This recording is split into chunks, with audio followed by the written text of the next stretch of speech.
Valora tu vida. Valora tu vida. Valora tu vida. Valora tu vida. Valora tu vida. Valora tu vida. Señor José Luis Navajo, ¿cómo está usted? Bienvenido a Puerto Rico. Muchísimas gracias, es un verdadero placer estar aquí contigo, con vosotros y en esta bellísima isla, a la que sinceramente cada vez amo más. ¿Cuántas veces ha visitado Puerto Rico? Pues estuve haciendo ese análisis el otro día y he llegado a la conclusión de que esta es mi visita número 32. Wow. Y amenazo con volver. Qué bien. Para el beneficio de las personas que recién conocen de usted, como mi persona, déjeme adelantarle que me impresionó. He visto muchas de sus entrevistas recientemente cuando me dijeron que tenía que entrevistarlo y yo quiero conocer un poco más de él. Recibí el libro, pero hay personas que quizás no conocen mucho de usted. ¿De dónde es? ¿Qué hace?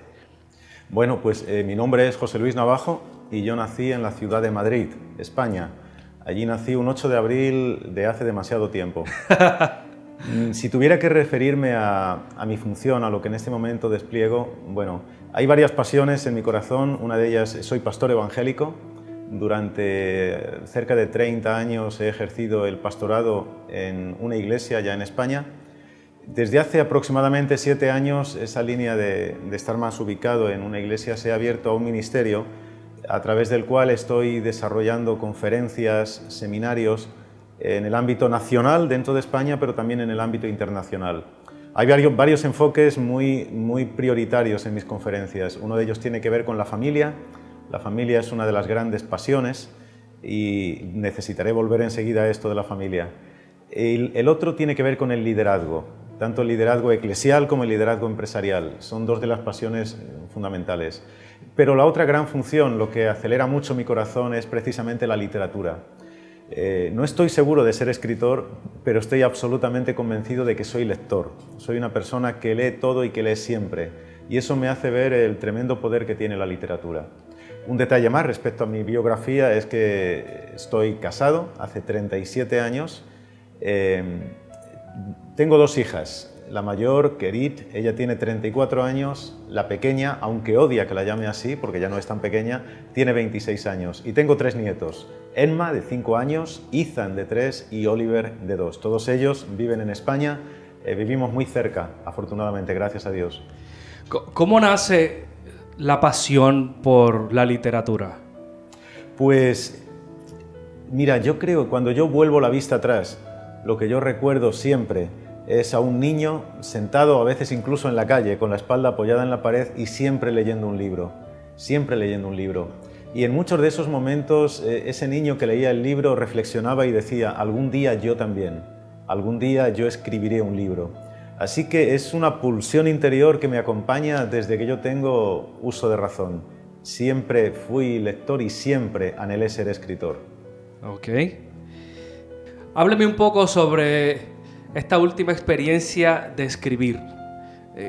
¿Qué nace y cómo nace? Si nos referimos al libro de más reciente publicación, a El contador de historias, El contador de historias es el número 18 de los libros que he podido publicar y tiene un rasgo diferenciador con respecto a sus 17 hermanos mayores. Y es que El contador de historias es una propuesta editorial que yo recibo de la casa editora Whitaker House Publisher y que me pareció tan apasionante, tan retadora, que me fue imposible decir que no. El contador de historias nace del anhelo y el deseo de mostrar la hoja de ruta para guiar a cualquier hombre o a cualquier mujer a lo que es la verdadera cumbre, a lo que es el éxito. Y cuando digo el éxito, lo digo en el enorme sentido de la palabra, porque a veces con la palabra y con el término éxito se frivoliza demasiado. Pensamos que éxito es tener los bolsillos llenos, es conducir el coche de última gama o es tener la tecnología de última generación.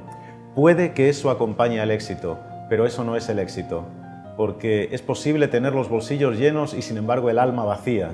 Es posible tener cosas importantes, pero no tener las que de verdad importan. Así que el contador de historias no quiere más, pero tampoco menos que ser esa hoja de ruta que nos haga ver lo que es la verdadera grandeza, lo que es poder alcanzar la verdadera cumbre. Y intenta ser, en alguna medida, el contador de historias, el mapa del tesoro, el mapa que nos conduzca al tesoro, proveer herramientas para llegar a esa cumbre. Luego va a depender de cada lector o lectora el recorrer ese camino para alcanzar la cumbre. ¿Quién es Luis García? Luis García es uno de los actores principales de El contador de historias, y Luis García es un empresario de máximo éxito. Es una persona que ha saboreado las mieles del triunfo, que ha llegado a lo más alto a lo que se puede aspirar en el ámbito profesional y empresarial. Pero este hombre que pisa la cumbre del éxito, resulta que cuando llega a la cumbre revisa su equipaje y descubre que en la escalada ha perdido cosas y, lo peor, ha perdido a personas esenciales. Así que saborea la cumbre, pero junto con el sabor de la cumbre saborea la soledad. Y de repente descubre que, buscando lo importante, ha perdido lo que de verdad importa. Porque para llegar a la cumbre ha perdido la familia, ha perdido la salud, ha perdido la paz. Y entonces reflexiona entonces en que para esto que llamamos vida hay cosas que son buenas, luego están las importantes y luego las que de verdad importan. Y él entonces recapacita y se da cuenta de que al apuntar al éxito, sí, claro que sí, pero no a cualquier precio. Y la gran reflexión a la que intento llevar en El contador de historias ¿es posible alcanzar el éxito sin pagar un precio demasiado alto por ello? Y la conclusión, y no estoy revelando el final de la historia, pero la conclusión es que sí, podemos llegar a la cumbre. Es legítimo, es lícito y hasta es positivo tener ambiciones en todos los ámbitos de la vida, siempre que sean ambiciones sanas. Pero ningún éxito en la vida compensa del fracaso en la familia. Wow. Sí es posible tener grandeza y llegar al éxito balanceadamente. Lo que nos revela el libro es cómo. Exacto. Es cómo hacerlo. Correcto. Por eso dije que el contador de historias no apunta a más, pero tampoco a menos que a eso. A dar respuesta al sí, pero ¿cómo?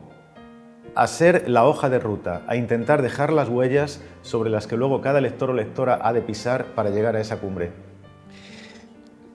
¿Qué inspira a José Luis Navajo a contar historias como estas u otras historias?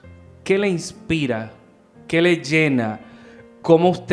¿Qué caminos toma para alcanzar tal creatividad?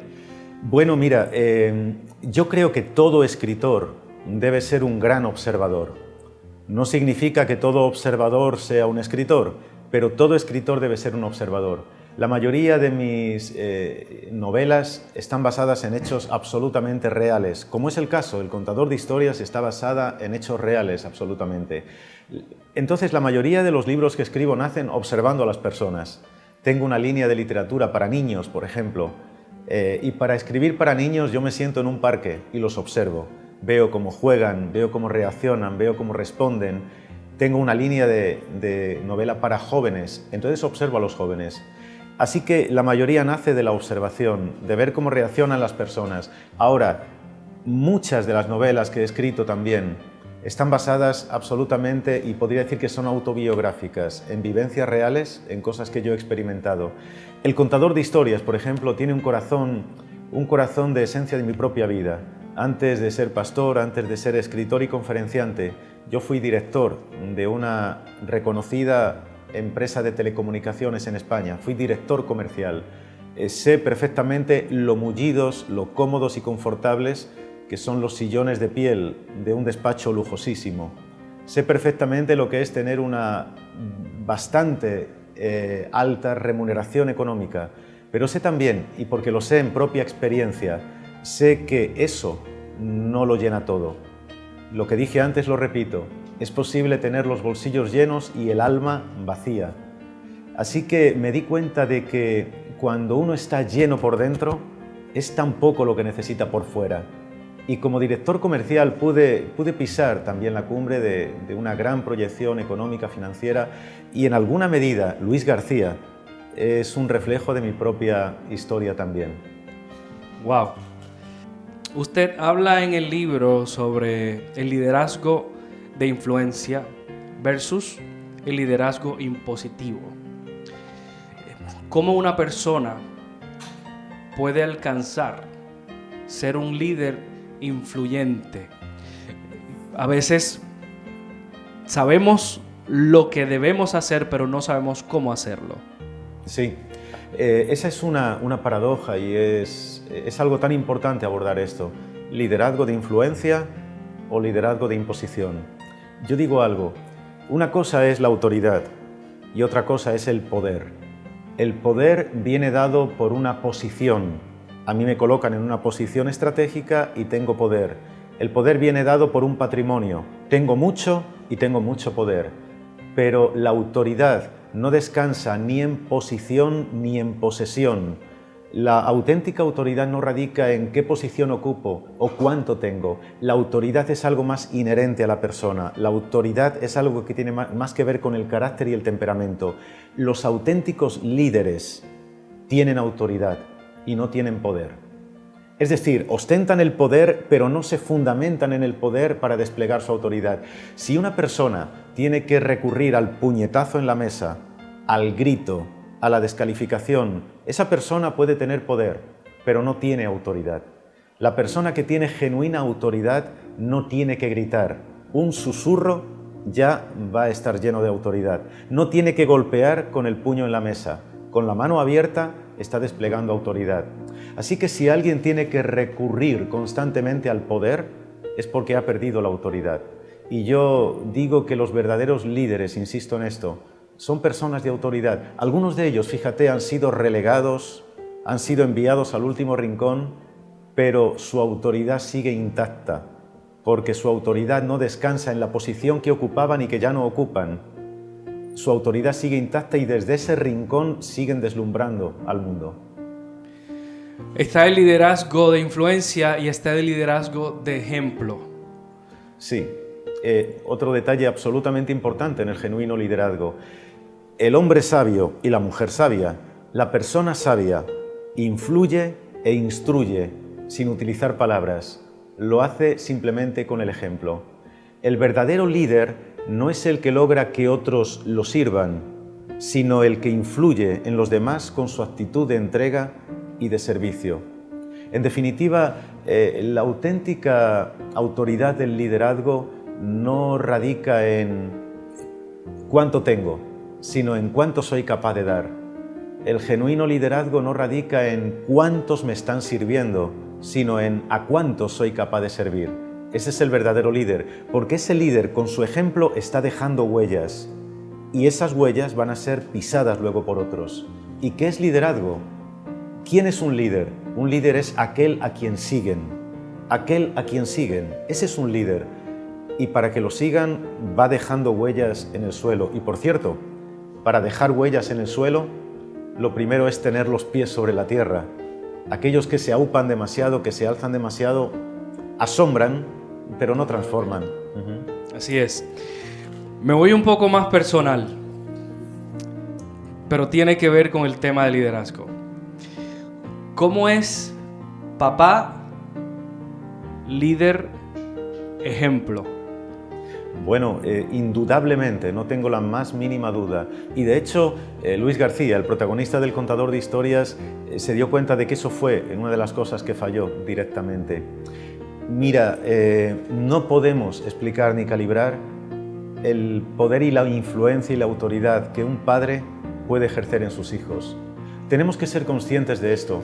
Todos nosotros, en algún momento de nuestra vida, hemos sido héroes. Hemos sido referentes para nuestros hijos. Nuestros hijos nos miran y dicen, yo quiero ser como papá. El auténtico héroe en una etapa en la vida de nuestros hijos no es ni Superman ni Spider-Man. El auténtico héroe es papá. Y lo que papá hace es lo que quiere hacer el hijo. Y cuando el padre tiene el acierto de entender esto, se da cuenta de que lo mejor que puede hacer en su vida es dejar un buen ejemplo a sus hijos. Nuestros hijos nos miran siempre, seamos o no conscientes de ello. Y nuestros hijos, lo oigamos o no lo oigamos, nos están diciendo cada día, papá, lo que eres no me deja escuchar lo que dices, porque tus hechos hablan más alto que tus palabras. Nuestros hijos nos están diciendo cada día, papá, Las palabras son cera, pero los hechos son acero. Y ellos necesitan ese ejemplo. Y cuando somos capaces de liderar de manera equilibrada, balanceada, consecuente en el hogar, cuando somos capaces de liderar en el hogar, estamos preparados para liderar el mundo. Pero un líder que es capaz de tomar las riendas de una empresa, pero pierde las riendas del hogar, ha hecho el peor negocio de su vida. Ahora, ¿cómo es José Luis Navajo como papá y cómo es José Luis Navajo como abuelo? ¡Wow! Ahí has puesto el dedo en la llaga. Esa pregunta es demasiado directa. Debo contestarla. José Luis Navajo es una persona que intenta recordar cada día que para esto que llamamos vivir, lo que dije antes, para esto que llamamos vida hay cosas que son buenas, luego están las importantes y luego las que de verdad importan. José Luis Navajo es una persona que intenta recordar cada día que en el mundo hay perlas y tesoros, pero que ninguno de ellos iguala en valor al tesoro que es el hogar, que la perla auténtica y el tesoro más bello es el hogar. Intento recordarlo, a veces lo olvido, debo ser honesto, a veces me dejo deslumbrar por otros tesoros inferiores, pero mira, cada vez que viajo, y lo hago con demasiada frecuencia tal vez, anhelo volver a mi casa. Y cada vez que viajo yo quiero que lo que regresa al hogar sea un hombre por lo menos tan íntegro como el que salió de él. Si yo tengo delante en una conferencia a mis dos hijas, a Kerit o a Miriam, si estoy dando una conferencia y ellas están presentes, en algún momento de la conferencia yo necesito posar mis ojos en los ojos de ellas y ver que me sonríen, que no agachan la cabeza avergonzadas o que no me miran diciendo ¿quién es ese hombre que está ahí arriba en el estrado? Porque no es el mismo que duerme en casa por las noches. Intento ser coherente, que lo que se ve en público sea muy, ojalá que idéntico a lo que se ve en privado. Y de mis 3 nietos, pues qué decir, no soy objetivo para hablar de eso. Estoy demasiado enamorado de ellos. Pero son un tesoro, de verdad. Ellos son su influencia. Ellos son mi influencia. Mira, debo decir, por cierto, el libro en el que estoy implicado ahora mismo, no este, sino el siguiente, que saldrá Dios mediante a principios del próximo año, los protagonistas son mis 3 nietos. ¿Sí? Sí, estoy abocado, es otra propuesta de Whitaker House también, y los protagonistas son mis 3 nietos. Así que en este último tiempo estoy diseccionándolos el alma para poder leerles bien y poder escribir de ellos. ¡Qué bien! ¿Tiene algo de cómo se va a llamar el próximo libro? El título no. Mira, a diferencia de otros escritores, lo último que yo tengo es el título del libro. ¿Sí? Sí. De hecho, a veces, después de que el manuscrito está concluido, el editor y yo trabajamos semanas con cómo titular a esta cosa, cómo llamamos a este producto. Así que todavía no tengo el título. Ya como última pregunta para este programa, ¿cuál es el legado que desea dejar José Luis Navajo en la tierra y en su familia? Wow. Eso es disparar con bala de cañón. Gracias por esa pregunta. Mira, no aspiro a más, de verdad, pero tampoco aspiro a menos que en dejar algo que me trascienda. Escuché hace tiempo, el mediocre edifica una casa, el excelente construye un reino. También escuché que me decían, el mediocre afecta a su historia, el excelente busca afectar a la historia. Así que lo que anhelo es poder, primero, que los míos, que mi esposa me recuerde como un esposo, como un marido, no como un escritor o como un conferenciante, sino que supe cubrir esa área y esa necesidad del marido. Anhelo que mis hijas me recuerden como un padre, no como alguien que firmaba libros o que recorría mundos, sino como un padre que supo acompañarlas cuando ellas lo necesitaban. Anhelo a que mi legado para mis nietos sea recordar a un abuelo que no siempre pudo estar, pero que siempre estuvo, que estuvo a su lado, que los escuchó, que jugó con ellos. Y con respecto al resto del mundo, anhelaría, con todo el corazón, anhelaría poder dejar alguna huella en el suelo que les conduzca a ser un poco mejores. Porque el mediocre recoge leña para calentar su hogar, pero el excelente apila maderos para calentar el mundo. Me gustaría poder dejar algo que me trascienda, algo que cuando yo no esté pueda seguir hablando por mí. Y tal vez ese es uno de los anhelos de todo escritor, que el contador de historias siga susurrando al corazón de los demás aun cuando el autor ya no esté. Ese sería mi anhelo. ¿Dónde las personas pueden conseguir El Contador de Historia y los otros libros que usted tiene? Pues todos ellos están tanto en formato impreso como en formato digital. Pueden encontrarlo en su librería favorita y pueden también a través de Amazon o de distribuidoras virtuales pueden encontrarlo también.